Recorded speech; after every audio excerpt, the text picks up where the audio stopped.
prosecutors to do it. Right?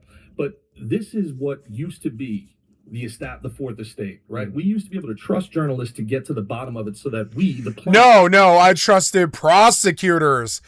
I trusted prosecutors.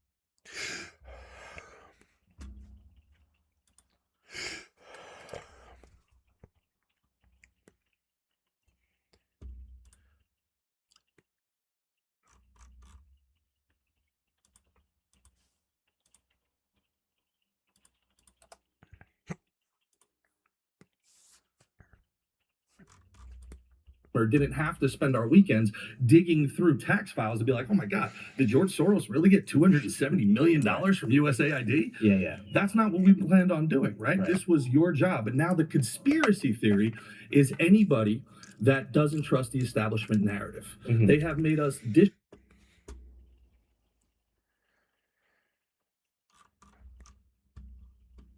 I feel like up until 2004,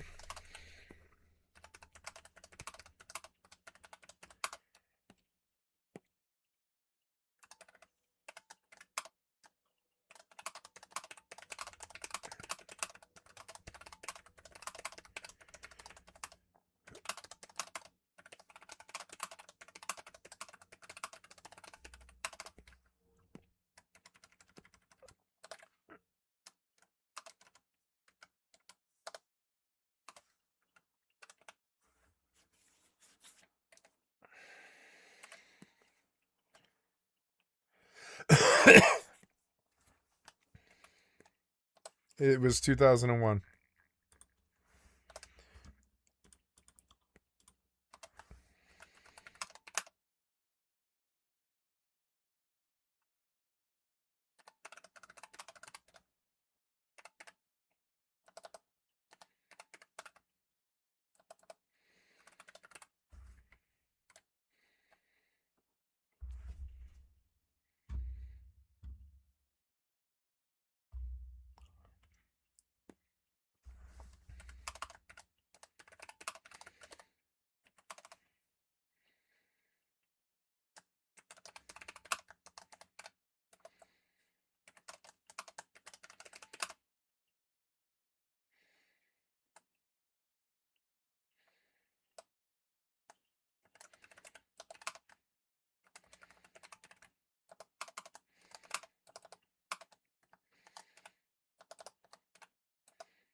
distrust our neighbor and trust the government. They have made us look at each other from a veil of the citizen doesn't have privacy, but the government deserves privacy. This is a matter of national security. Right. well, if it's a matter of national security that we can't know who was selling children, then I think they've answered the question. I think selling?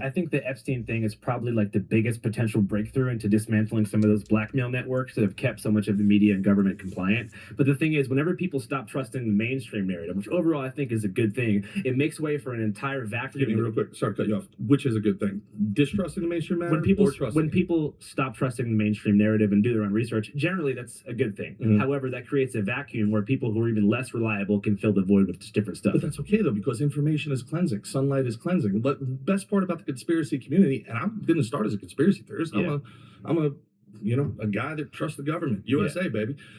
But as you pull at these threads, you start realizing the government has lied to us over and over and over again.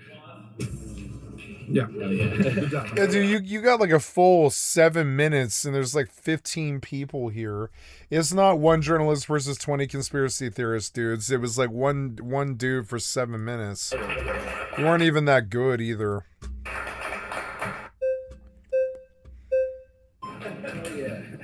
Hey, how you doing? Well, thank you. Andrew, great to meet you. Nice to meet you, Thanks Courtney. for coming. Thanks, Courtney.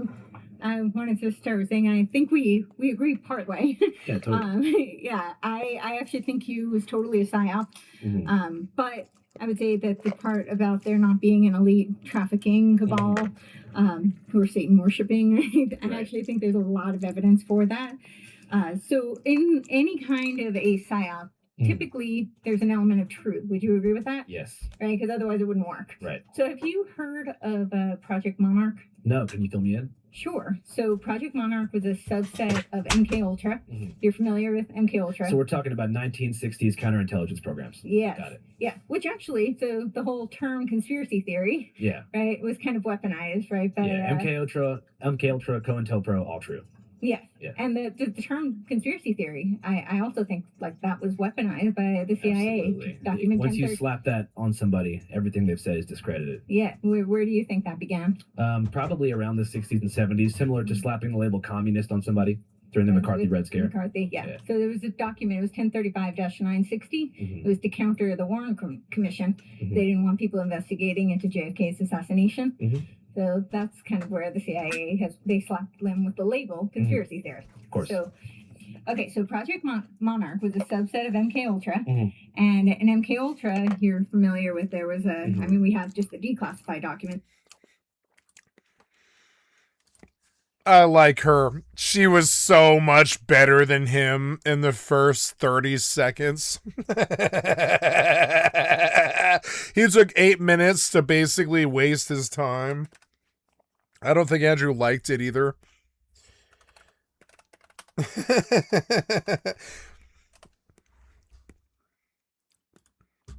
Oh, good, human puppets. Yay. I remember this, but it's been 20 years since I've even thought about it.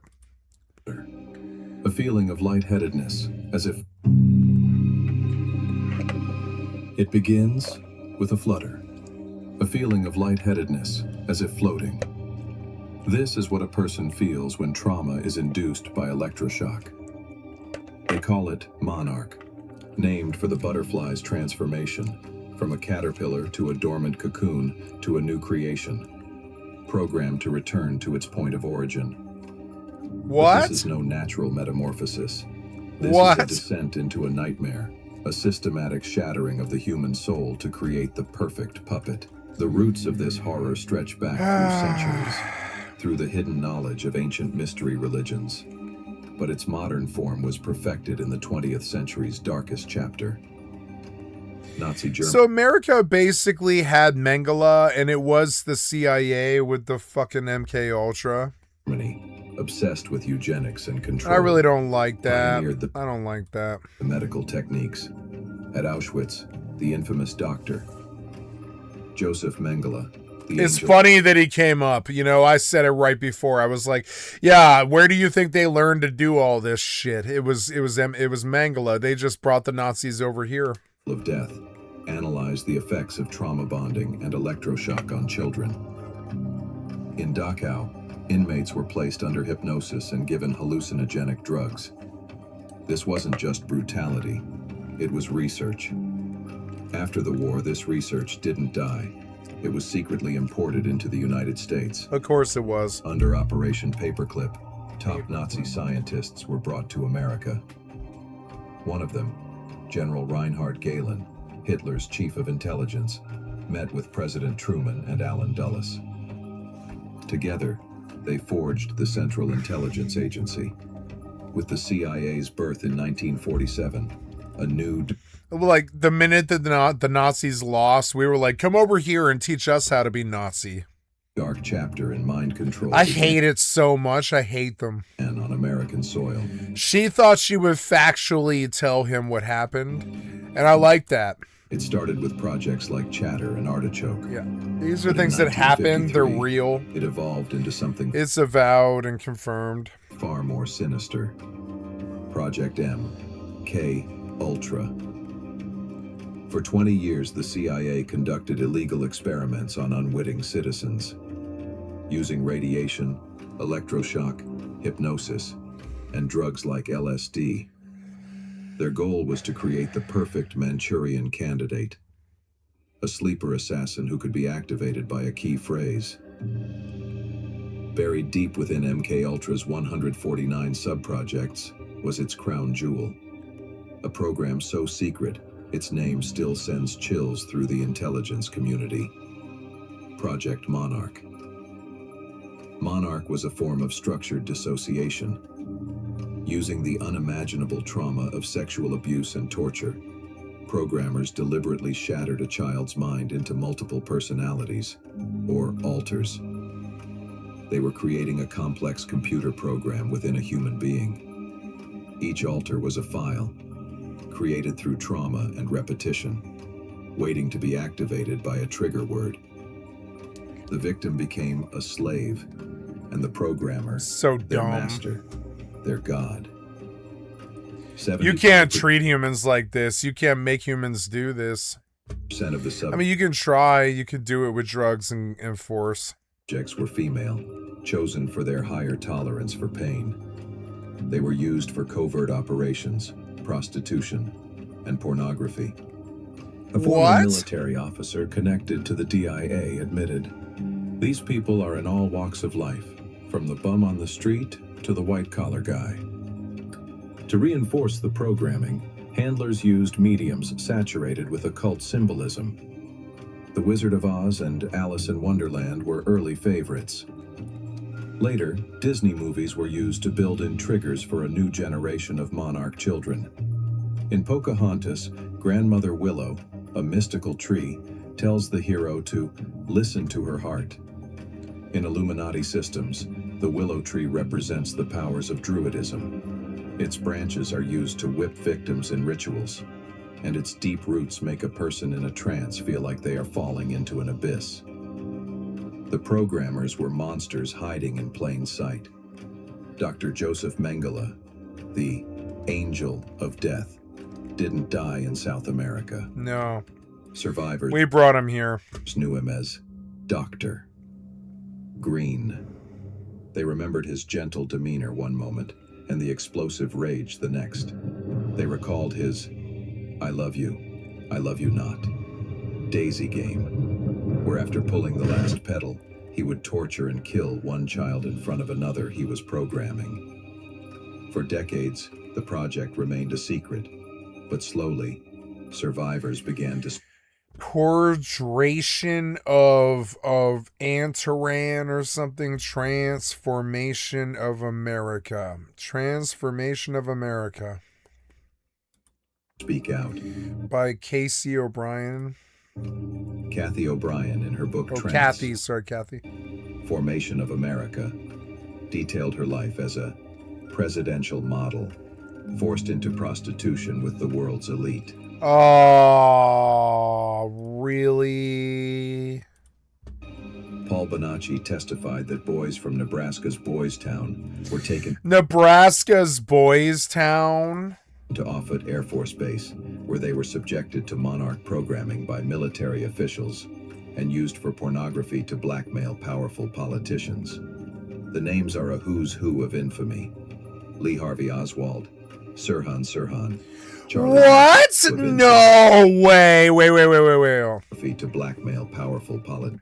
Boys Town were taken to Offutt Air Force Base, where they were subjected to monarch programming by military officials and used for pornography to blackmail powerful politicians. The names are a who's who of infamy. Lee Harvey Oswald, Sirhan Sirhan, Charlie Manson, Tim McVeigh. Timothy McVeigh. All suspected of being pawns spawned by MK Ultra. When former CIA Director William Colby was asked directly, "What about Monarch?" he replied angrily, "We stopped that between the late 1960s and the early 1970s. An admission and a denial, all in one. The program is officially over, but its victims are still out there, living with shattered souls. The tapes are gone, the key players are dead, and the truth remains buried, leaving us to wonder how many marionettes are still waiting for their strings to be pulled."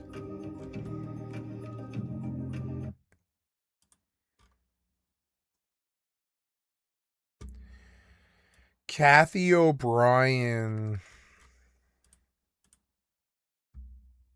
I love going down the rabbit hole. I've always loved this shit. And so there's a lot more we don't know. Yeah. But we do know that there were horrific things done where they were using trauma-based mind control. So MK Monarch was the subset, and Monarch was where they believed that intergenerational trauma would lead to people who are much more susceptible to being programmed. So you believe in epigenetics? I do believe in epigenetics. Gotcha. Yep. Yeah. So have you heard of Kathy O'Brien? She is a victim of Project Monarch, and she talks about she and her daughter were trafficked. So she's one example. I've actually interviewed over 11, and I know that's a small population, but there are people who have interviewed way more than I have who have been satanic ritually abused. There's no evidence of a Project Monarch.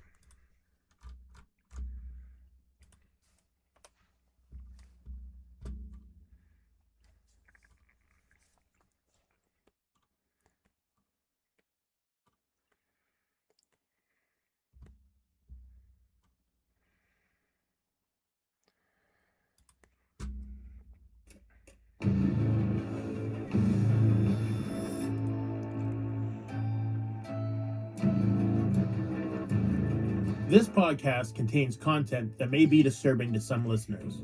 Please. Her accusations included being hunted for sport by Dick Cheney and having occult symbols carved into her body by Hillary Clinton. Please check the show notes for more information. I'm Joseph L. Flatley, and from Amphibian Media, this is A Paranoid's History of the United States. Each week, I explore America's obsession with conspiracy theories, bringing untold stories to light, and challenging what we think we know about our nation's history.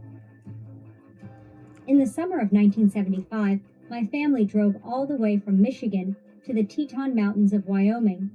I was ordered to ride in the back storage area of the family Chevy Suburban since I was forbidden to associate or communicate with my brothers and sister. So I dissociated into books or into the metaphorical, hypnotic suggestions from my father and tranced deeper as I watched the prairie's seemingly endless sea of amber waves of grain streak past my window. Dick Cheney was the reason my family had traveled to Wyoming, where I endured yet another form of brutality, his version of a most dangerous game, or human hunting. Dick Cheney had an apparent addiction to the thrill of the sport. He appeared obsessed with playing a most dangerous game as I think this is quite funny, actually. a means of traumatizing mind control victims, as well as to satisfy his own perverse sexual kinks. In 1995, a woman named Kathy O'Brien published Transformation of America, co-authored with her husband Mark Phillips. In 95, long before Cheney was ever even, like 7 years before Cheney was ever a fucking name. Cheney wasn't even a name until 2005 or something like that. A classified CIA mind control program called Project Monarch. We didn't even know he existed until 2003, I don't think. She describes being subjected to something called trauma. So for like 8 years before that, she was just accusing him of like crazy, you know, Jeffrey Epstein rape. Based mind control from childhood, forced to participate in a Kathy O'Brien wrote a book. Let's go see what the book is. Transformation of America.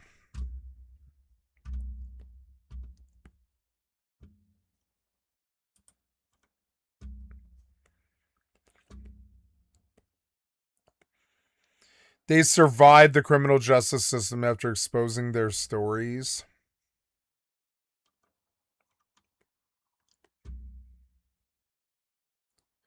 Wow, and she also wrote a PTSD Time to Heal.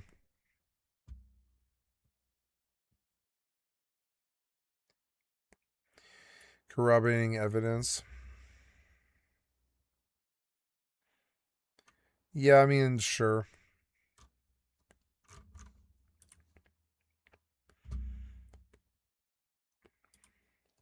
Specifically, this administration, Trump and Bondi and et cetera, This is Roseanne Barr. Are they? This is the Roseanne Barr podcast. Doing the right thing. I know they're arresting and doing other things, but in regards to the Epstein files and that global system, do you feel happy that they're tearing through it, or you think they're covering it up, or any of that? Because I feel like they might be covering it up. I definitely don't feel like it's being covered up. There's more involved in this than people realize.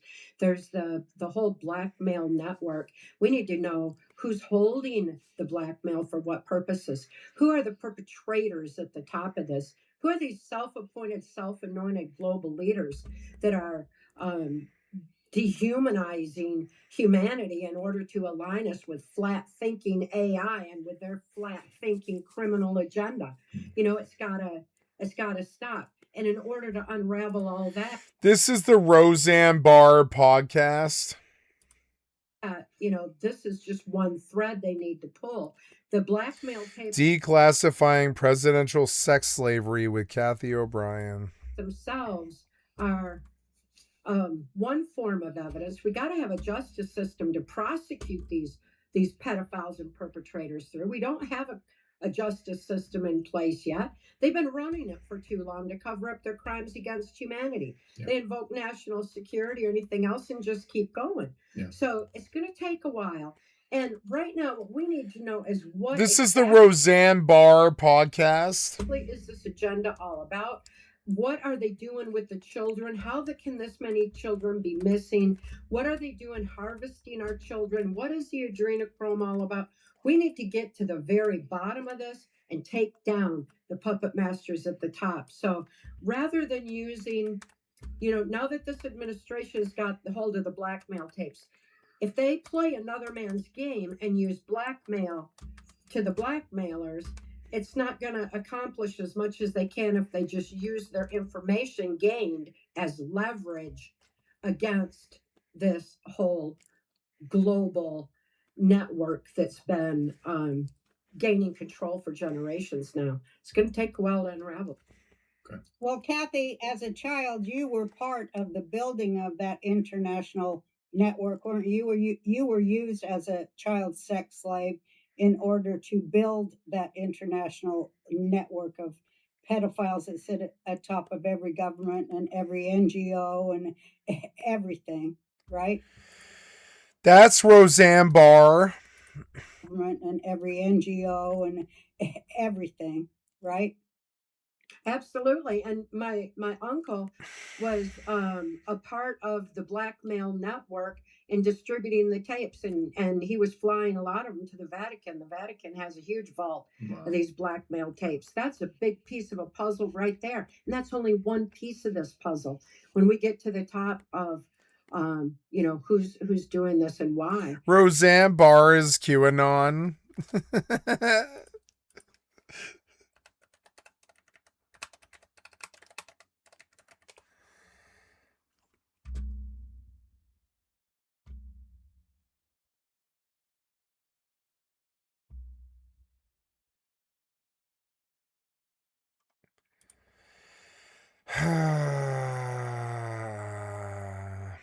Oh my God, that's Roseanne Barr. We start to understand, and having been exposed to that, I was used in the blackmail videos myself at the Epstein Island of its time Mackinac Island, Michigan. So Wait, whoa. Hold on. tapes. That's a big piece of a puzzle right there. And that's only one piece of this puzzle. When we get to the top of who's doing this and why, we start to understand. And having been exposed to that, I was used in the blackmail videos myself at the Epstein Island of its time, Mackinac Island, Michigan. Mackinac Island, Michigan.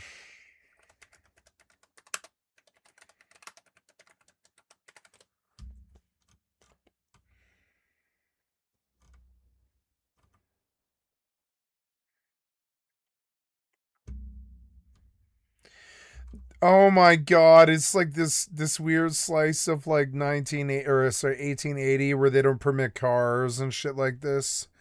And it's the most rich place in the world.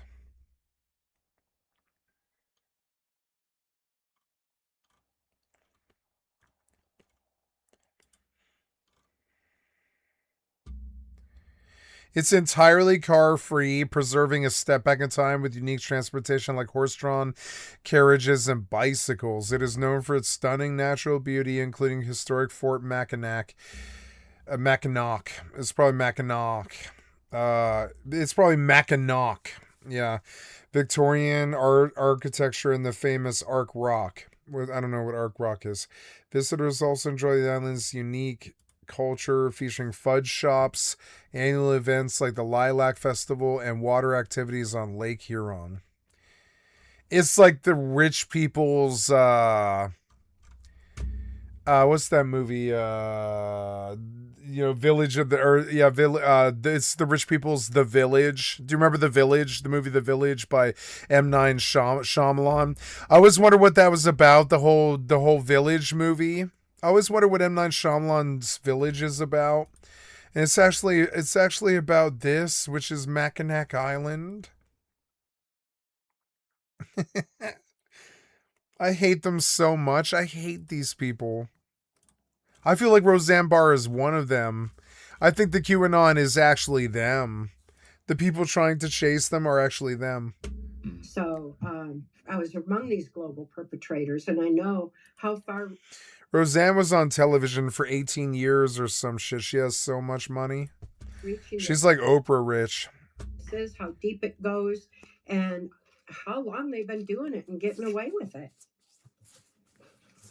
You were sold by your father into the MK Ultra child altering, terrorizing, torture machine of the CIA. I can't believe this is Roseanne fucking Barr.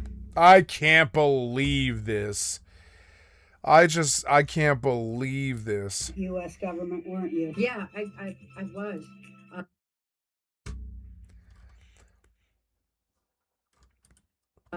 There's so many children that have been in a position like I was, but there's not that many who've survived. I mean, look at all the people who've even tried to expose this mess. How many have been dying? And we've got to get some justice restored to the system, and people need to start seeing some accountability for actions, because right now there's don't you think people need to first demand accountability, which the American people, that seems to escape them, that they have the right to demand of this government accountability for what's happened to the children of this country and every country where these long hands of crime have toppled governments to get at their kids, every evil thing that they have been involved in. So they're saying that like pretty much the whole reason why governments do what they do and all the rich people do what they do is they're all trying to rape 12-year-olds. And yeah, I mean, like, humans are fucked up. Humans are fucked up. You think because our tax dollars pay for it all, that we have the right and the responsibility to demand the accountability of our government? Well, I think the people are doing it. The people have been demanding it for a long time. It's just the media is not giving us voice. They're not saying that we're being heard. You know, so many of us were awake and aware 2016 that we overrode the rigged electronic algorithm in the voting machine to put in a president who wasn't Hillary Clinton and her New World Order, to put in a president who exposed their funding mechanism of drug and human trafficking, showed us there was a swamp in Washington, D.C. And that woke even more people up. Then in 2020, these perpetrators were so desperate to regain control, they unleashed mind control masked as a virus on the global population. Everybody got a taste of mind control. Then that raised. I don't know. It's such a crazy message. It's just crazy to see Roseanne Barr and this lady. I wanted to see her speak. Notice that they may on this video they make a fact check where they're like that there's no evidence of a Project Monarch. And it was all by politicians, big Hollywood celebrities. And then, of course, we have like Epstein. So what would you say about people who have these stories and they all seem to have shared kind of themes, similar people involved with them? I think that you can find anecdotal evidence of ritual abuse happening in all layers of society. I also think a lot of this stuff's like lifted from Hollywood. Like, for example, Eyes Wide Shut. Everyone has that sort of in the back of their head when they think about satanic ritual abuse. I'm sure that it happens, but I want to differentiate too, because when it comes to Satan worship, I know if this might not be the most charitable group when it comes to Satanism, but there's LaVeyan Satanism, and then there's Church of Satan. And Church of Satan is very much like atheists who are doing it to make a point. And then I think the ritualized stuff connects to like pagans and sort of like old wealth worship and stuff. I don't know. I could be wrong. But I mean, I haven't looked into it too much because maybe I'm a victim of kind of writing people off when they start talking about satanic Hollywood Hills baby eating parties. I just always think they read it on someone's Facebook You can account. take a narrative really far, which makes it, kind of discredits the whole thing, right? So just because they may say things that are kind of... Hey, thank you so much. Thank you. Appreciate it.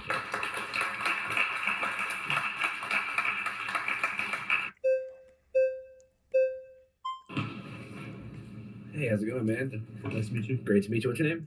Yasha. Good to meet you. I don't know what it is, but I can tell you know stuff. Maybe it's the presentation. It could be the haircut. I feel like you're about to drop some serious statistics on me right now, and I hope I'm prepared. Absolutely am. So, I'm going to ask you some questions just to make sure we agree on the facts. Yeah? Okay. You agree that Jeffrey Epstein was a child trafficker? Yes. You agree that there were elites who were at his island, on the airplane with him, at his parties, around the time where children were being trafficked? Yes. You also agree that the elites can't investigate the elites and find something wrong, because if we're asking the people who are on the island to investigate who is implicated in this, they're not going to give us a correct answer. Not to mention, if you're a journalist and you try to report about it transparently, you can get harassed and bullied. But I interviewed Hunter Biden recently, right? And he suggested, because Jeffrey Epstein said this multiple times, that he introduced Melania to Donald Trump. Now, I got a legal domain letter with my name on it a couple days ago saying They don't like that. that we're going to be sued for $1 billion by the first lady if we didn't retract that and issue a formal apology. So evidently there are different lawyers that are going to pressure people into repressing the truth.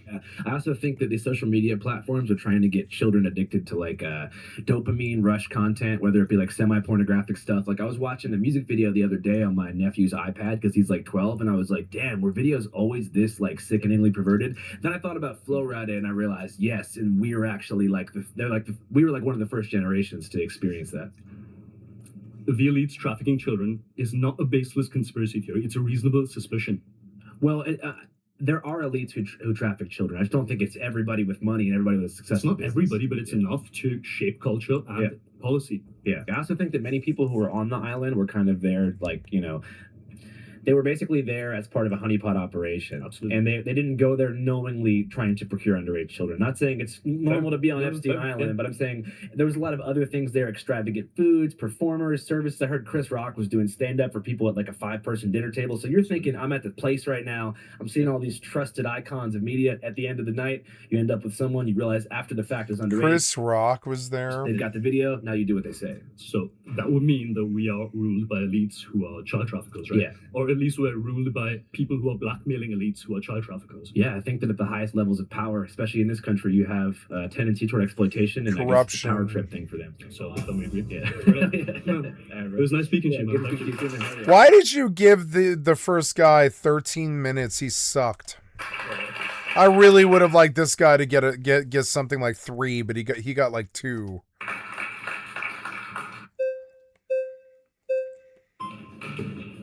Oh, she beat everybody. Andrew, great to meet you. She's So I just wanted beautiful. to say the whole like Pizzagate thing, it stems from actually the abbreviation CP, right? I know that Hillary Clinton was emailing people asking for cheese pizza and people thought it meant child porn. Right. So, but like in the like pedophile community, like the term CP stands for child porn. Yeah. So like. Oh yeah, and for their community, so but for all of us, it just means cheese pizza. Right. Exactly. But so my thing with the Comet Ping Pong, there was a lot of pictures at Comet Ping Pong that were really weird, like putting children in super strange scenarios, like very strange art to have at a pizza wall. And I think that it got misinterpreted. It's not necessarily that there were like children in the establishment. I think they were trying to say this guy is a pedophile and he could potentially be involved in trafficking kids, not necessarily at that location. One thing I wanted to ask you about is what is the connection between Satanism and pedophilia? Because I went to a Church of Satan gathering and they didn't really give off pedo vibes. It was more like heavy metal punk rockers who just like hate their parents' religion. No, 100%. Yeah. I think it stems from like innocence being impurified, and I think that's like what the devil, if you get into religion, that's the whole point of the devil, is to impurify the innocence, right? So like human beings weren't created to like live in controversy and chaos and pain all the time. Like we weren't intended to live that way, but the devil has like infiltrated our lives, and like because of sin, that now we're all in pain. So like I think that's kind of the root of it, is like when you worship the devil, you want to perpetuate his goal, which is to bring more people into what the devil wants for the world, which is the opposite of what God would want. I guess it's confusing because there seems to be more of a connection between the Catholic Church and pedophilia than Satan. I would agree that there's a lot of that. I think it's not every church is necessarily godly. You know what I mean? And it's the same thing with like Church of Satan, Christian churches, some Catholic churches. Like I think it's just a part of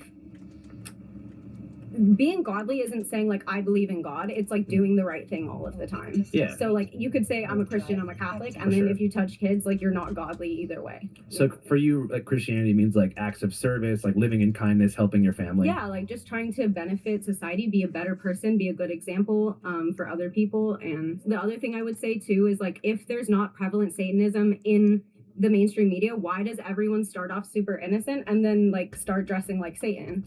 I mean, it's cool with the kids. I mean, if you go back to Black Sabbath and Iron Maiden, it was a way of kind of protesting the strict religious households. Hey, that was great though. Thank you. I appreciate it. Hey, before we go any further, we want to take a moment to say thanks so much to Straight Arrow News for powering the fact checks in this video. Straight Arrow News is on a mission to raise the bar on journalism in a time of media bias and mistrust. Straight Arrow News helps you quickly find trusted information you need to understand the news, allowing you to dive deep into the topics that matter to you and the world around you.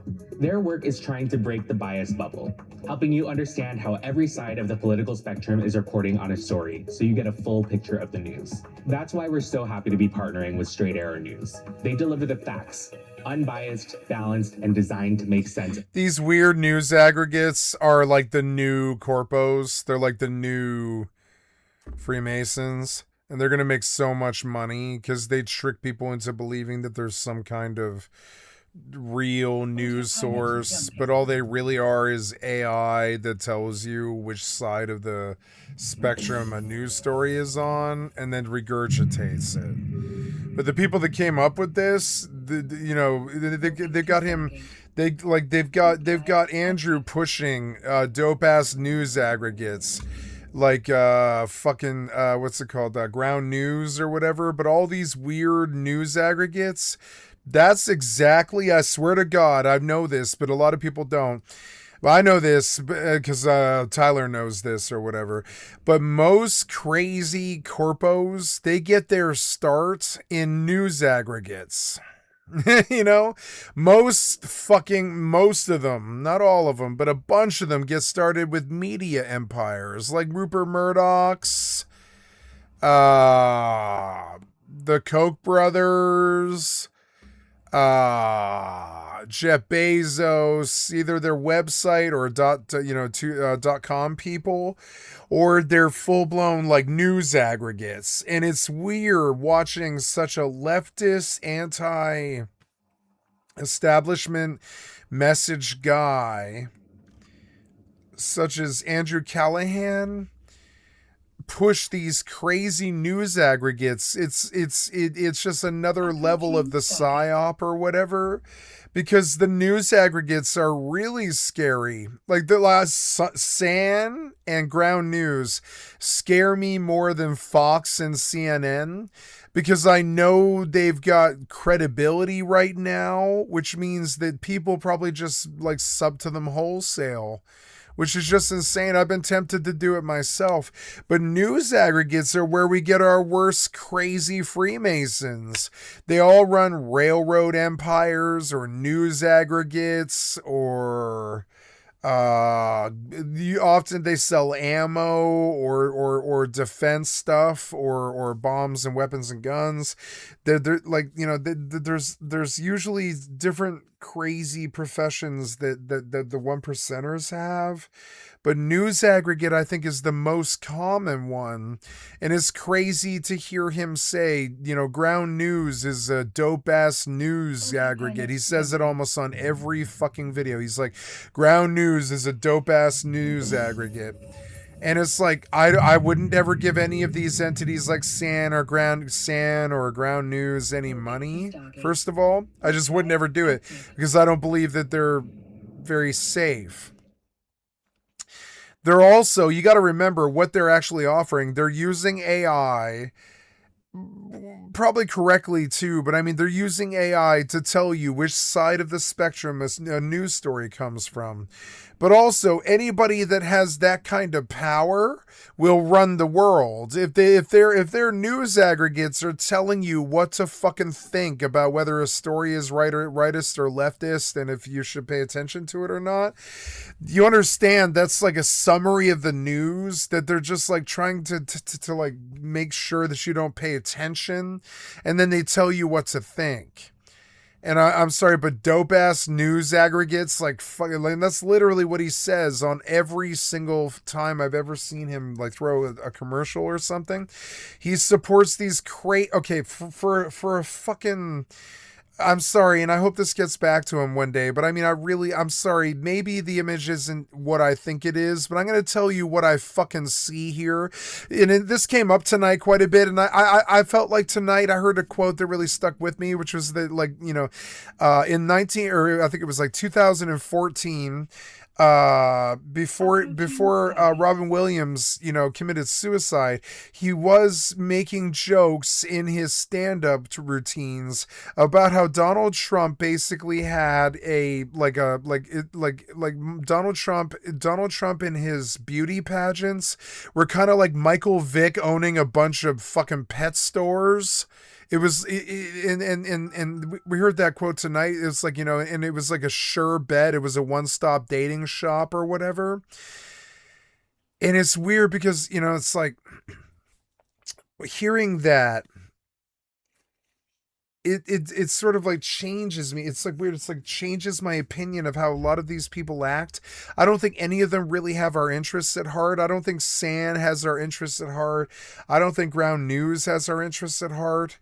And anybody trying to tell you whether a story is rightist or leftist or what to think, especially in a cell phone app, or I mean, that is such a shaky fucking ground that I don't want it. And it's weird to see. I would say Andrew Callahan is almost the most open leftist besides Hassan Piker on YouTube. But I mean, the advertisement that he does is for like transatlantic media companies, even if they aren't very big. They're like giant media companies. Ground News is a giant media company. I don't think they're giant, but they're like, they are a media company. And it's weird to see somebody so anti-establishment and so free thought, free thinking, to push something like San or fucking, his dope ass news aggregate, fucking Ground News. And every time he says that, it sticks with me really bad. It sticks. And it's like every time he says dope ass news aggregate, I'm like, why do you keep saying it like that? You're trying to make some weird like rapper hip hop like wigger thing about like how probably a transatlantic or trans-Pacific cable company is a dope-ass news aggregate, and it's so fumbling and so fucking weird and so self-serving and so serving of the fucking of the elite that he's trying to take down. And I'm sorry, it made it so that I don't trust him. I don't trust Andrew Callahan any more than I do, say, I don't know, Charlie or Some Ordinary Gamers or any of those. Because it's weird because they all back these crazy corpos when they take their money from them. They're taking sponsorships with people that are crazy corpos. Like Ground News is a crazy corporate dope ass news aggregate that he calls that all the time. And it's like, motherfucker, have you ever heard somebody in the underground and the rap scene talk about a fucking transatlantic or trans-Pacific fucking news company as a dope ass fucking news aggregate? And it's so fumbling and shitty and sycophantic. And it's weird because he's supposed to be this leftist voice that changes our minds and does all gas, no brakes and, hops the border and shit like this, But in the background is this whole, Ground News, dope ass news aggregate thing. And the way he says it is so fucking sus that you're being peddled to. You're being peddled to by some cable company. And I don't really see the fucking difference between Fox or CNN and their fucking commercials and Andrew fucking Callahan talking about Ground News being a dope ass news aggregate. I don't see the fucking difference. Now, I come from the ad busters mentality, which is like ads should exist if there's a need for the product to be exposed to the public if they don't know what it is. But beyond that, ads are not really very necessary. We know products exist. All of us know that cell phones exist, that iWatches exist. All of us know. We don't. It's helpful when somebody tells us, but it's not something that we really need an education about.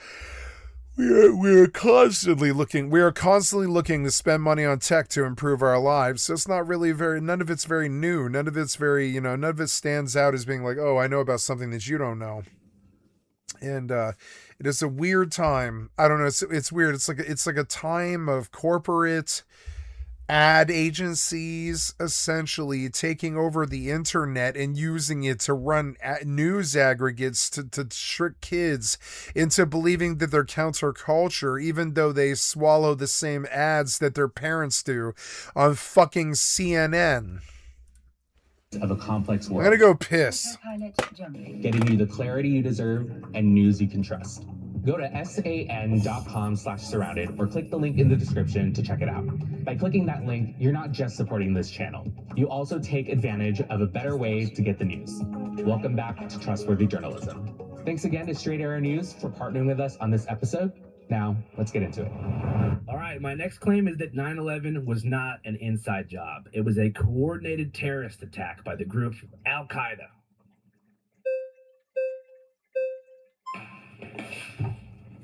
Hey, man, how's it going? How you doing, bud? Andrew, great to meet you. Craig, but they call me Pasta. Hell yeah, why do they call you Pasta? My Italian grandma used to make me take pasta to school and stuff. No way, in a bag? Yeah. Shout out to your grandma, man. Rest in peace. Okay, so starting off this discussion, I think we would both agree that fact that we won't know 100% whether it was an isolated issue by Al-Qaeda and a little ragtag team versus an actual government conspiracy right now, because we're not privy to all the information, all the texts, right? So we would agree on that. But we would probably also agree the fact that the United States government and the intelligence apparatus has always funded for a long time what you guys in the media call radical jihadist groups, right? From the Mujahideen to even down in Latin America to, the opposition to the Sandinistas, the Contras. And Noriega, Contras. Yeah. So it's not far-fetched to think that there's some type of coordination between the intelligence or the government apparatus and the military between the actual hijackers and what actually took place, correct?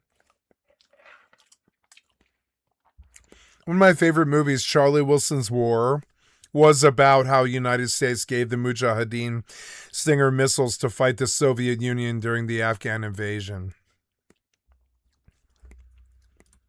Between the actual hijackers and what actually took place, correct? Here's my thing. I don't want to come off like an Osama bin Laden apologist. That's not something you want to be in your life. That's that's a worse label than conspiracy theorist. Yes. But to suggest that 9/11 was fully an inside job also implies that there would be no reason for some people out there to be upset about the things that the U.S. was doing. If you believe that Osama bin Laden's letter to the U.S. is real, it cites a few things specifically. It says keeping our military bases in the Arabian Peninsula after the Gulf War. It says our military support of Israel and a few other things. Now, those are all real things. Our puppet states and dictators that we installed in the Middle East, that stuff is real. That's enough to create a vacuum where a bunch of really angry people decided to do something like 9/11. And before TSA, it wouldn't have been that hard. You and me could do it. Yeah, well, logically, what you're saying makes true, but both things can be true. Both a lot of people in the the Middle East, Osama bin Laden, his family, his cohorts can hate us, but also too it could be an inside job because, like we said, we've already established that the Mujahideen, Al Qaeda, we've been funding them. So, and you weren't involved in media when 9/11 happened, right? No, I was actually 3.5 years old. I was near where Flight 93 crashed in Western Pennsylvania. So we thought there was planes hitting everywhere. Yeah. So you went back, kind of did your research, and you formed your opinion now too as well. Right? Definitely. Yeah. So the first part I would point out, and I'd say go back and look at. There's three main reasons why I believe it was definitely a government conspiracy. Number one. Is the actual connections between the hijackers themselves, and military intelligence, as well as the government. Right? I think a week after, and we're talking about mainstream outlets now reporting on this. Newsweek, I think less than a week after, reported that 5 of the hijackers actually received training in secure U.S. bases. As we started looking at this other stuff and unfolding, we even saw that certain hijackers actually listed naval bases as their address on their driver's license and on their registrations for their cars. Yeah. So all these connections that we see, it's very easy to believe, from the jump, that we see all these connections. We see that they're being funded. They were also funded backdoor from military assets in the United States to Pakistan. By looking at that alone, wouldn't that be a little convincing to say, well, wow, there's all this funding, there's all this financing, there's something there. But if you were to go back to the source of the funding, I don't want to botch pronunciation, but Mujahideen, is that how you say it? Mujahideen. So that was, Osama was a big factor in that whole group. That was a group that we funded to fight the Soviets in Afghanistan. Yes. At some point, maybe a decade or two later, they began using all the guns that we gave them to perpetrate terrorist attacks at U.S. embassies and at U.S. bases in Africa and the Middle East. We also know that they didn't stop funding these radical groups in Syria. We had the Pentagon, we had the CIA, all these different groups still funding them. Yeah, did we fund Assad?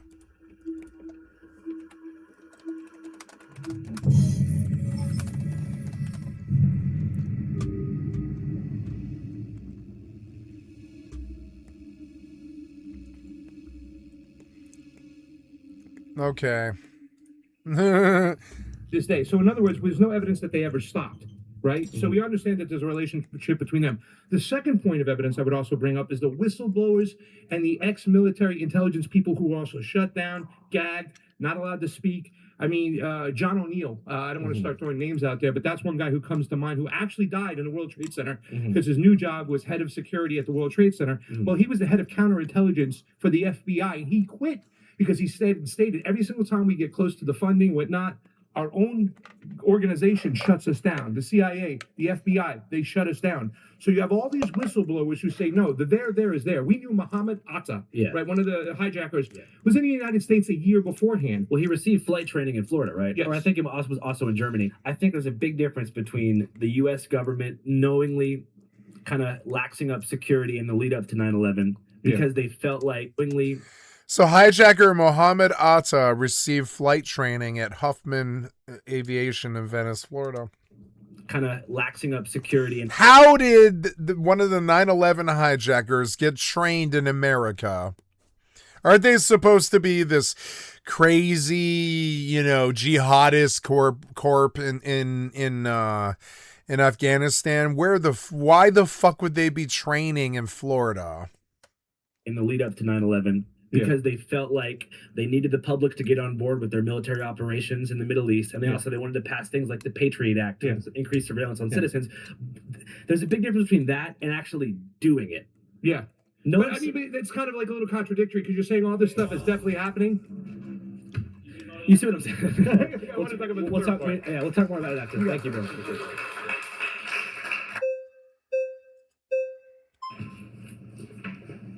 Bill and Andrew, good to meet you. I didn't even see you behind me the whole time. Thank you. I like the hair. You look like a moron. I don't.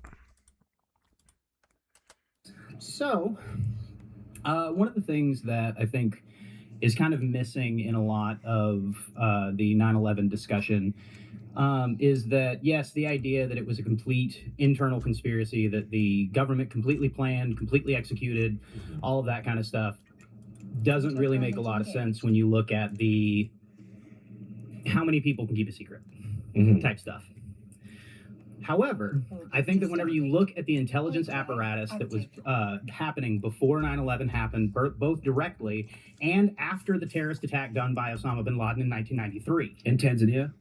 No, in New York. Oh, in the basement? In the basement of the World Trade Center. After all of the Afghan war stuff, where we're basically paying Osama bin Laden to be our guy in that area.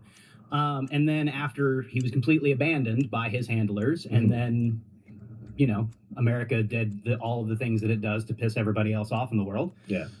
And the government at that time was looking to put in a lot of surveillance stuff. We all know about the Patriot Act. Yeah, absolutely. And how quickly it passed. So to my mind, there doesn't need to be a grand conspiracy of 1,000 people, 150 people, or anything like that. There just needs to be about 50 that have a vested interest in allowing something to happen that will change the minds of the American people, to allow them to be surveilled and to be completely and totally controlled. Yeah. James, I agree with you 100%. I mean, I think that 9/11 achieved almost all of the goals of the Bush dynasty, which is territorial control over the Middle Eastern resource pool, specifically oil, oil family. And then they needed something so extreme and spectacular and traumatizing collectively that the American people would be like, where are you going? Like, Iraq? Is Osama there? Why are we no. gonna go It's there? like, well, can get him. Whoever's out there. Exactly. You know, and I remember that time period and wondering why we were invading Iraq. I still remember how they would obscure the messaging of why people had, you know, negative feelings about us. Like, I remember asking my mom and dad, I was like, why did Osama attack the World Trade Center? And there was like, you know, some people hate that we can go to the mall and the baseball game, and they hate Jesus. That is exactly what I grew up in. So I definitely know that. But hey, James, appreciate you. Appreciate you. Yeah, man. Thank you so much. Autopilot jumping. What's up, bro? What up, man? How you doing? Hey, thank you, bro. I like it. Okay, my name's Luna. Luna, before we go, does the tinfoil hat have any actual purpose, or is it more just But all of these people are indigo children. Swag purposes? Swag. Okay, yeah. It's under my Dodger hat, just to let you know. Okay, cool. Yeah. Hell yeah, man. But it's a pleasure meeting you. You too, man. I had thought about your prompt, and I was like thinking, that's pretty messed up if the government would do this as the inside job. There's a lot of people that their lives are lost and continue to be lost because of all the debris, the cancer, you know, the trauma, and it's something I don't want to undermine either. This is very devastating. Definitely. The thing that James mentioned that was really good, you guys talked about the Patriot Act. I'm a product of the Patriot Act. I lived a life of crime, drugs, and lo and behold, I live in LA, so lo and behold, when the counties got full, the feds picked up the pace, and so they made these little private prisons. Yep. And how they were able to fill this is, I guess, this is how they used the Patriot Act. They started tapping wiretaps without no warrant. No warrant at all. Got you. So I was like on my indictment, I was like number 23. I was on the low totem pole, but there was 31. Mine was for ghost dope that didn't exist, but it was just a conversation of the dope. But because I had a past, it stuck. And the only reason why I'm bringing this up, and I'm not against it, I thank God that happened to me, because God used all that to utilize me to get clean, to change my life around, and I took advantage of it. Now as an adult and a new father and a new husband, I'm a little concerned of the policing of the surveillance of the state. And I feel like I think brother said it really well though, it's like since the 9/11, it was kind of like, if it happens, it happens. Well, especially now with the Palantir stuff, like the surveillance state is just escalating, and the way they're aggregating our data and spying on us basically through our consumption habits. But you sell dope ass news aggregates all the time. I'm being critical of his sponsor, but I mean, are created, right? Yeah, you work for news aggregates. Time you hear about something in the news related to surveillance, it's like it's already happening. You don't hear about it when they're making the blueprint. Exactly. So my just whole goal to you is just always go with an open mind and always dig. And I know it's very dangerous to dig in some certain areas because corporations are corporations and people are bought with whatever people are. I don't like the neck tattoo. I don't like the fucking hat. I don't like the way he talks. Warp drive active.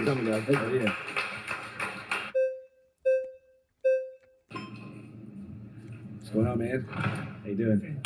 Thank you. Appreciate it. Thanks for coming. I'd like to start things that make you say,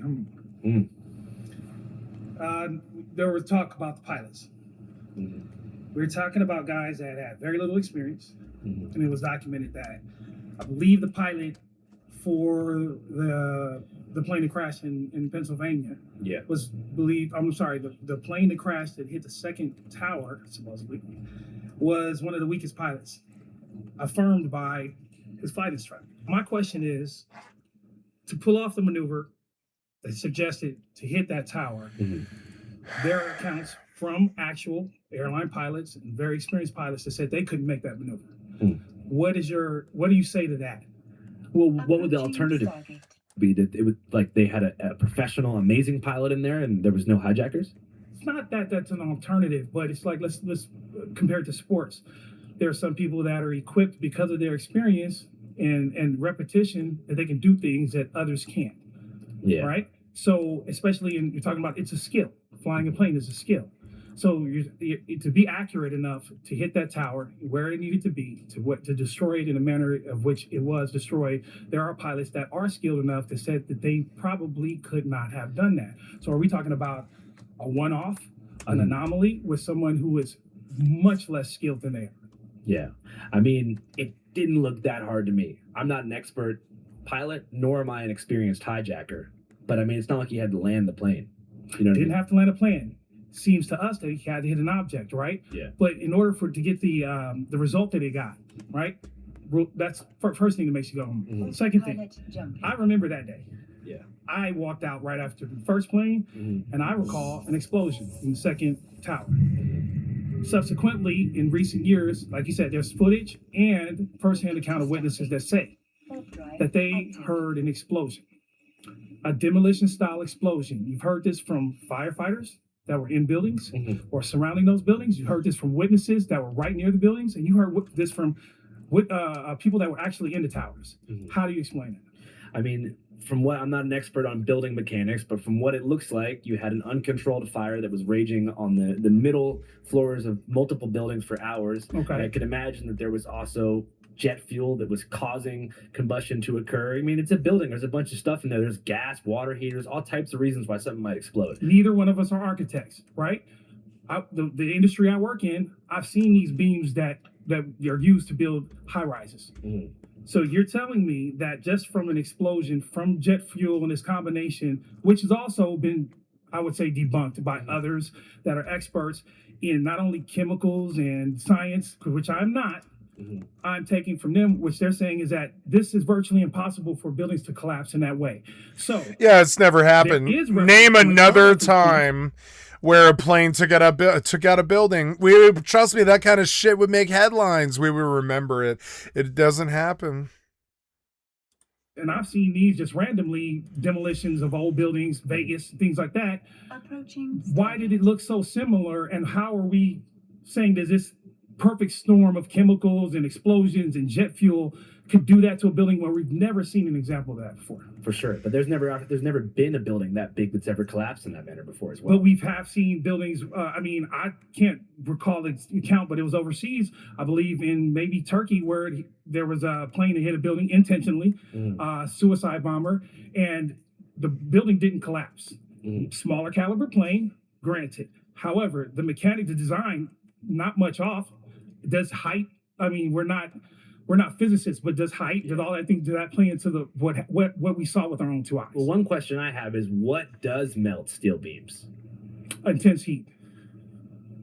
But at what? I mean, again, science. I don't know how thick thick the beams are. We can go into all of that, but we're just talking about what we know, what we've seen.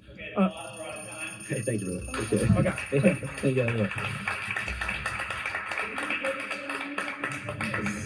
All right, my next claim is that Hunter Biden's laptop reveals personal issues but provides no evidence linking Joe Biden to criminal conduct or corruption. I believe that's true. Yep. Yep. What up, Andrew? Good to meet you, man. Channel 5. Thanks for coming, bro. I appreciate it. Hey, what's up, Howard?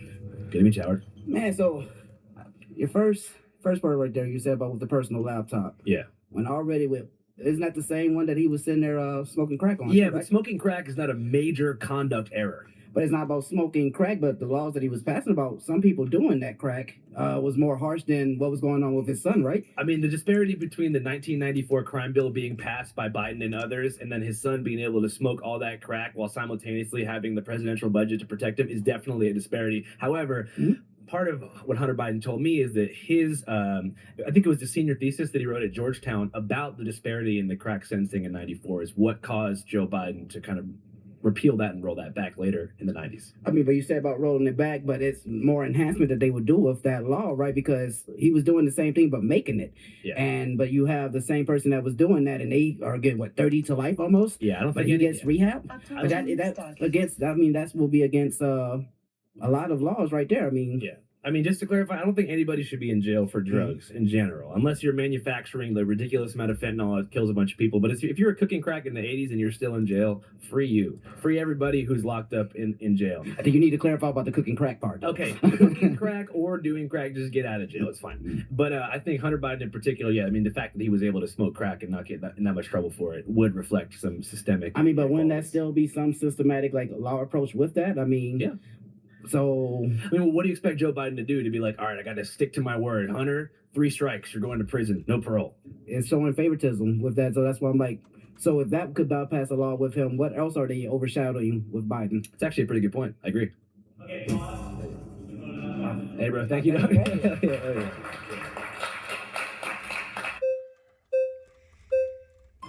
Autopilot jumping. Good to meet you. Cindy Chu. Good to meet you. Thanks for coming. Thanks. My first question for you is, do you know when Joe Biden pardoned Hunter?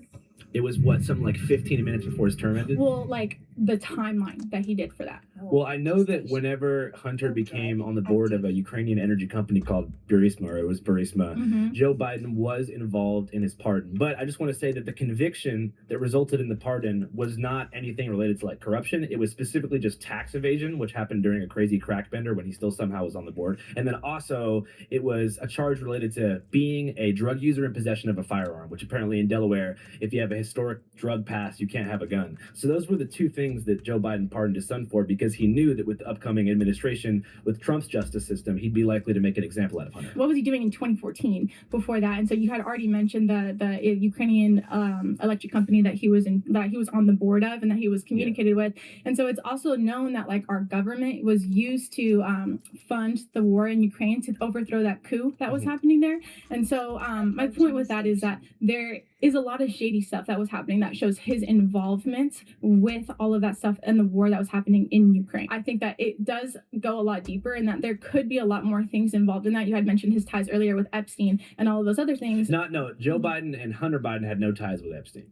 You mentioned earlier that Epstein and Hunter Biden told that... Hunter Biden told me that he repeated Michael Wolff's claim that Epstein introduced Melania to Donald Trump at a tennis club in 2000. But my point with that is saying that there could be a lot more evidence for blackmail on Hunter Biden's laptop. And so there should be more of an investigation done with that. Instead, it was silence and nobody ever really talks about it anymore. It wasn't silence. Congress and the Justice Department reviewed the laptop for 2.5 years, and they figured out exactly what they could. They did whatever they possibly could to try to charge him and convict him for something. They ultimately only convicted him, like I said, on tax evasion and being a drug user in possession of a firearm. If there was anything else on there, they would have hemmed him. Well, there was other stuff.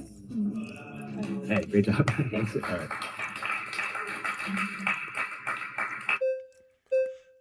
This was so one-sided. They gave a bad, like, 13 minutes of this. What's with the 20-minute timer? What's going on, man? Hey, Andrew. I'm Space. Great to meet you, Space. Yeah. So, I like how you're open-minded and willing to learn. Thanks, man. You too. So here's the thing. Why was his computer even taken?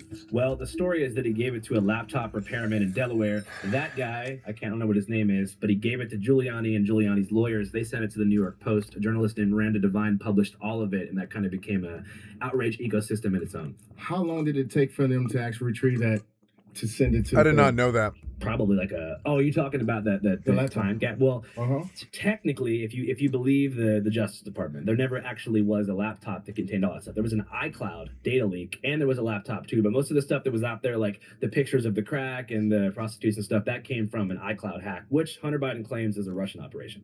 Okay, so with them breaching his information,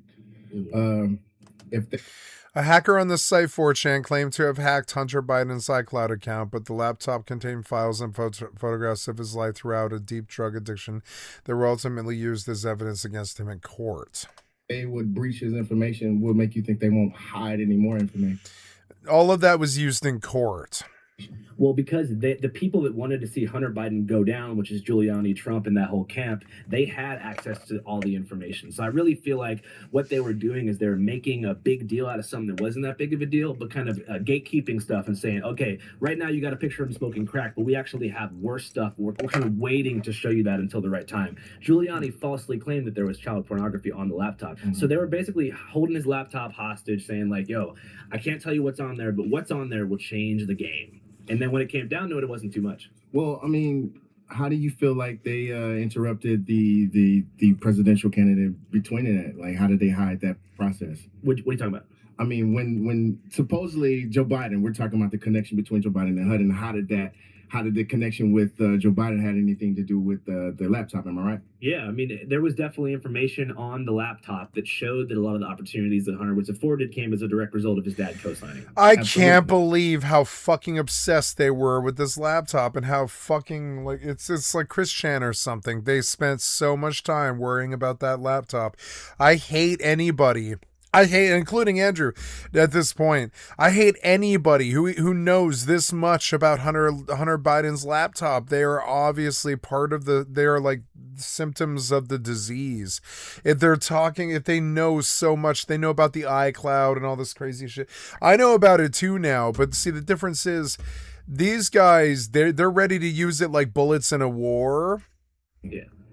For sure. Like I don't give a flying fuck about Hunter Biden's laptop. He could have pictures of Putin getting gangbanged by North Korea's leaders. You know, it wouldn't matter what's in there. I don't care what's in there.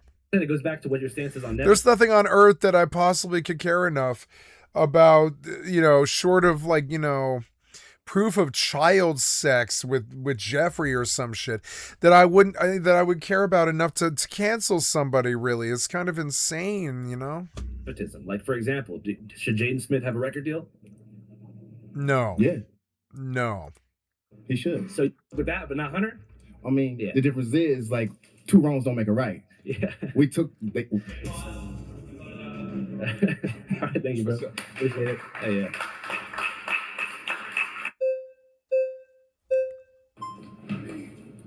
Dude, this counts as cardio for me, man. Listen, I agree with you. Yeah. Smoking crack, hanging out with Ukrainian hookers, loaded guns. Awesome. Yeah, basically, I should be best friends with this guy. Yeah. It's not. It makes him cooler to me. What I am concerned about is the Hatch Act, which is a serious crime. Yeah. And that's where you use your influence and nepotism to gain personal gain for yourself and your family, which I think that very clearly claims, especially with his dealings with China, Burisma, as you said, withholding $1 billion to Ukraine unless they fire the prosecutor that's looking into the claims. If not criminal, corruption. But what about, the jet that the Kuwaitis or the Saudis just gave to Trump? And what about the fact that Trump Jr. just opened up this club in Washington, D.C. called the Executive Lounge, where if you pay $250,000, you're promised 1 to 2 hours of FaceTime with the presidential cabinet per month. If that's not selling influence, I don't know what is. I feel like it's a regular thing, and I'm not justifying it, but I'm saying I don't think that Hunter Biden did anything that was like far beyond any other presidential child did when it came to getting jobs because of their family. But so when Trump does it, it's bad. Hunter Biden does it, it's not big deal. I'm just saying, like, what's worse? You know what I mean? What's worse? Anybody that's doing this should be, whether it's Trump, whether it's whoever, they should be held accountable for it. We can't be in a kleptocracy where you get into the club and you get to do whatever you want to do, right? So, and I get it. Like smoking crack, whatever. People have problems in their family. Leaving a loaded gun in a school zone, not ideal, Hunter. There's school zones everywhere. There's too many schools. I agree with you. But bigger issues are with the Hatch Act. And beyond that, man, this concept of Hunter Biden somehow becoming a victim after all these years of nepotism bothers me, especially when you do whataboutism and say, well, what about Trump? What about this? What about that? I talked with Rudy Giuliani, and it's an interesting thing. And this is almost like how conspiracies are birthed, okay? There's no laptop, which you said it's actually an iCloud, which is technically true. However, when the FBI raided Rudy Giuliani's house, right, or apartment in Central Park West, he goes, hey, don't forget, anything you take has to be entered into evidence. I have this laptop. You guys have to take it. They stopped the raid. They would not take the laptop that doesn't exist into evidence. So now it creates plausible deniability that, there was no laptop. So as the gentleman earlier said, if we are to trust the establishment to police the establishment, we can't be surprised when the establishment always comes up saying the establishment did nothing wrong, right? So, I mean, we're in a situation here where I don't care whether it's left or right. If people are committing these crimes, if they're using their influence and they're hurting everyday U.S. citizens in the process, they should be held accountable for that. You would agree, yeah? So do you think a collapse of the two-party system and the birth of like a new type of political alignment is necessary? I think it's happening organically. I think you're seeing people shift to voting demographics they would have never shifted 2 years ago. I think everyday people realize that the system that we have right now is unsustainable. And part of that is the media running coverage and gaslighting us everyday citizens going, well, there was nothing. There's no corruption going on here. Well, clearly there is. You're gaslighting us. But just because it's your guy, I'm supposed to forget about it. And what about Jared Kushner and his $2 billion? Yeah, let's get him too. Let's get the Bushes while we're at it. So let's go after all of them. You think we need to like clean house of the 1% and just start from the bottom? That would be the great reset I can get on board with. I don't want to eat guns. I don't want to eat bugs, and I don't want to never own anything and be unhappy. But I do want truth. Just give me truth. Give me the whole truth, and then trust us that we can figure it out from there. Is there a politician that you look at right now that's on the landscape that you look at as like a perfect arbiter of truth? Well, yeah, but as soon as they become a politician, it becomes hard, right? But who is it, though? If you had to put somebody in there. I'd probably say Thomas Massey is the one guy actually doing his job. Doesn't take AIPAC money.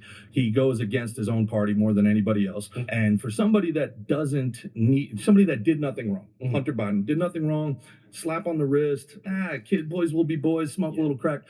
What does he need a preemptive pardon for?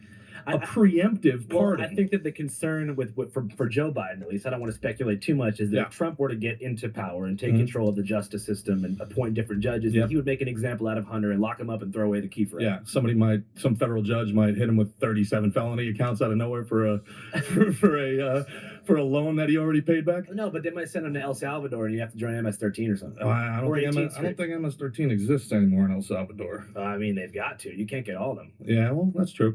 I think the biggest issue that we have right here is not running coverage for the elites when they do bad. I think to whom much is given, much is expected, and it's their burden of proof. The citizen, we are innocent until proven guilty. The powerful are guilty until they prove that we can trust them.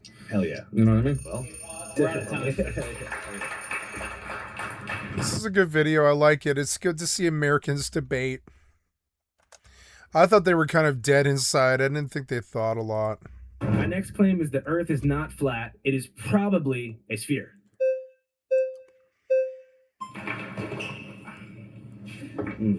So, Dale, my guy, how you doing? I'm good, man. Good to meet you. Shanvoy, pleasure to meet you. I appreciate it, man. That's right. All right, so I'm gonna do this in 3 different parts, right? 3 different parts, easily, real quick. If we were moving barreling through space in the widely accepted version that NASA gives us at like what 64,000 miles per hour, right? While spinning on our axis at over 1,000 miles per hour, the constellations would change every hour. The stars would not be able to remain the same. Polaris, one star in the middle that all the other stars circle. The further you get away from Polaris, the faster the stars are moving. The closer you get inside of it, the slower they're moving. This star has not moved for eons, centuries, hundreds of thousands of years. It would be impossible if we were barreling through space. You are dumb. Well, the question is, Antarctica is kind of the biggest thing when I talk to flat earthers. So Antarctica, right? If you were to enter Antarctica from like I was like, I'm fairly sure I've seen the stars move in my life. Yeah. Beneath Argentina, right? Tierra del Fuego, and get onto Antarctica. If you went through the whole thing, would you pop out on the other side of the sphere, on the other side of the southern hemisphere? So when we talk about the Antarctic wall, right? It's not a sphere or a flat surface. It's a bandwidth. It's almost like a snow globe. You understand? So where the firmament is making the actual the solidified structure close. The solidified structure that we're standing on is the Earth, and the Antarctic ice wall is around it, encapsulating everything that we're in right now. So leaving outside of that, of course, you would get to more places, more pieces of the Earth. You know that we've been regulated away from. Yeah. So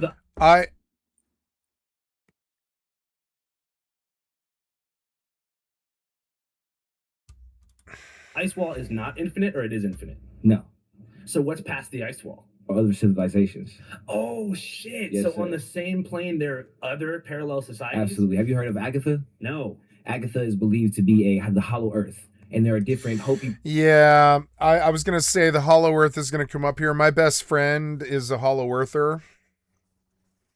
He's also the most intelligent man I've ever met, hands down. But he's also a Hollow Earther, and he kind of believes that, I don't think he talks about it. I don't think he makes his life choices around it. But I think he believes that there's like a hollow Earth, and that somewhere on the planet you can just like walk down there. There's like an entrance that you can just walk down in there, and there's like societies down in there. Prophecies. There are different different Native American prophecies in which they describe an ant people, an entire civilization. This will talk about the Atlanteans, even however you would like to call it.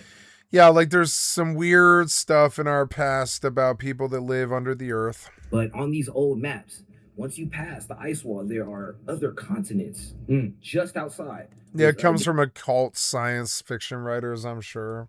Different types of ligers, different types of modern geology, seismology, and satellite data show the Earth is solid with a molten core.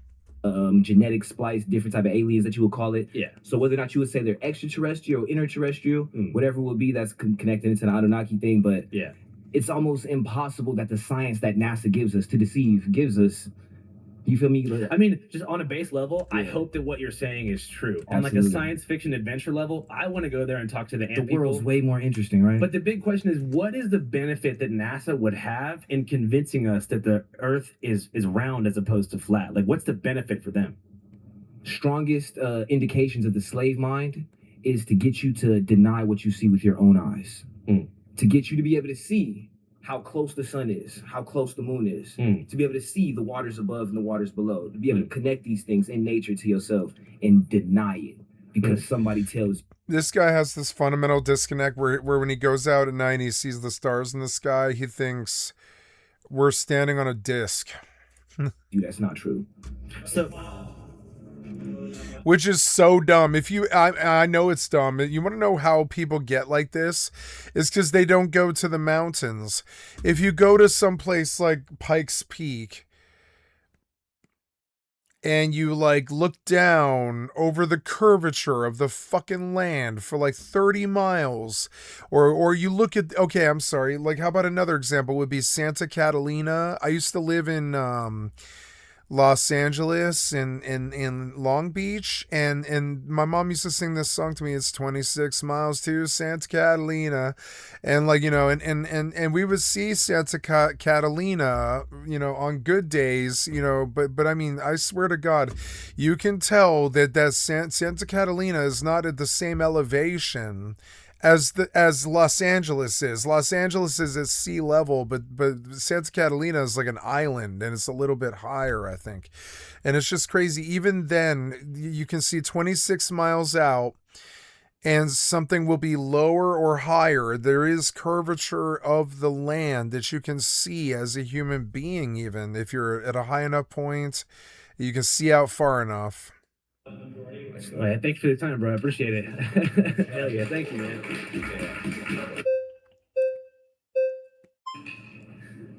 How you doing? What's going on, man? Thanks for coming. Andrew, good to meet you. Thanks. My pleasure. My first question for you is, do you know what NASA means in Hebrew? Oh, shit. Are you a Hebrew Israelite? Somewhat. I think it's in my blood. Okay, cool. Respect. Yeah. What does NASA mean? To deceive. In what language? In Hebrew. Is that true? Do we have a Hebrew?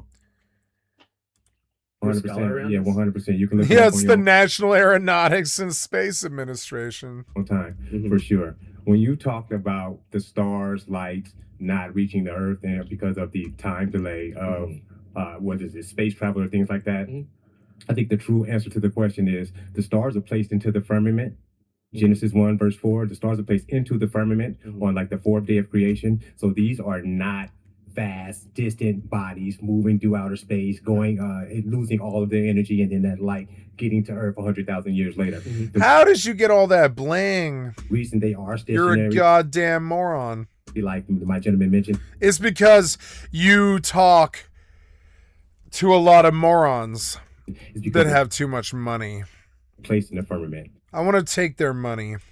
They're not going to move. They're going to I'm such an asshole. I like, God damn it.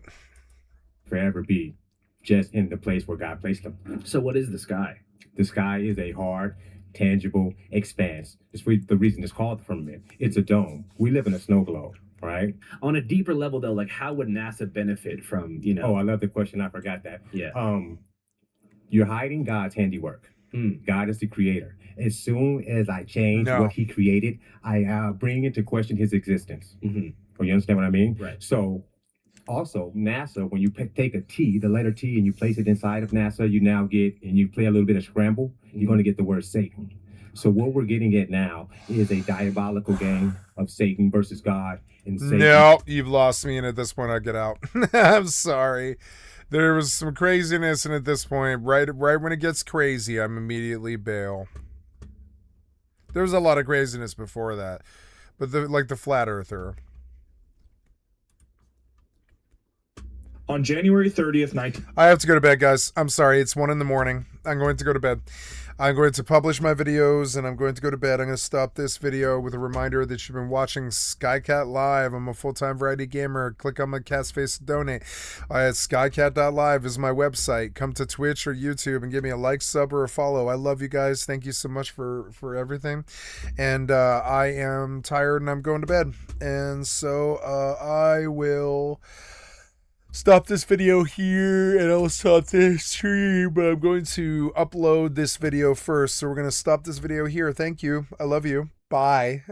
We're not going to stop streaming. We are